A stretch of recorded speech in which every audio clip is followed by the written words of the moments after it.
That's good. If you're done, I just wanted to say, I just wanted to thank the Coastal Conservancy for keeping this as a conversation.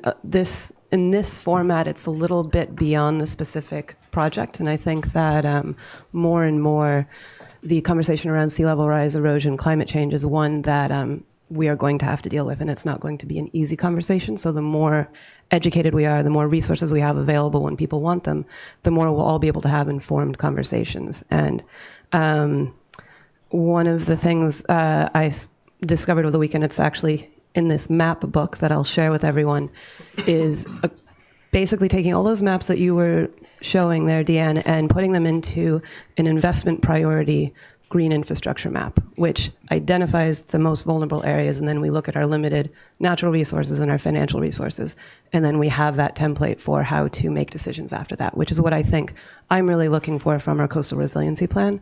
And I also just want to throw out there that I've been doing a lot of reading about climate change, and a line that really stuck with me that I'm going to throw out there now is that as policymakers, what we have to keep in our mind is that we are trying to manage the unavoidable and avoid the unmanageable. So as we look at the decisions that we have to make, we have to look at it in the bigger context. So I just wanted to, again, thank the Coastal Conservancy for bringing this up above and beyond project-specific forums. So, thank you, Rita. I had two things written down: the Coastal Resiliency Plan completion, and what's the balance of retreat versus protect for the long term.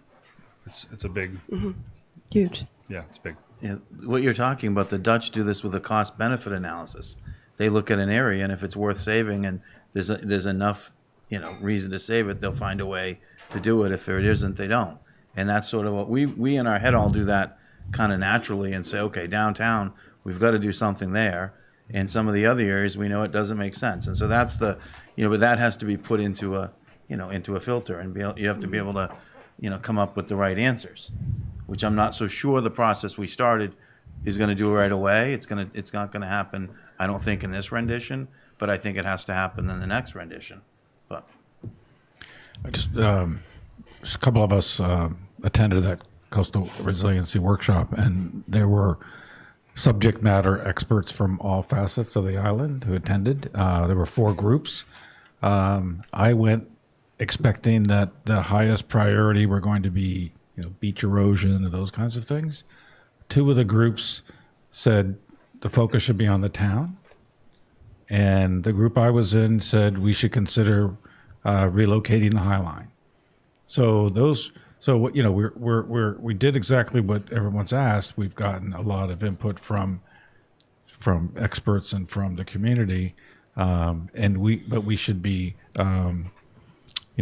judicious or as they come and be supportive as they come up with answers or concerns that may not be on a map or may not reflect what some in different groups share. So, Thank you, Jim. Anybody else? we could go on forever. I know. It's a good conversation. You guys happy? Okay. Thank you.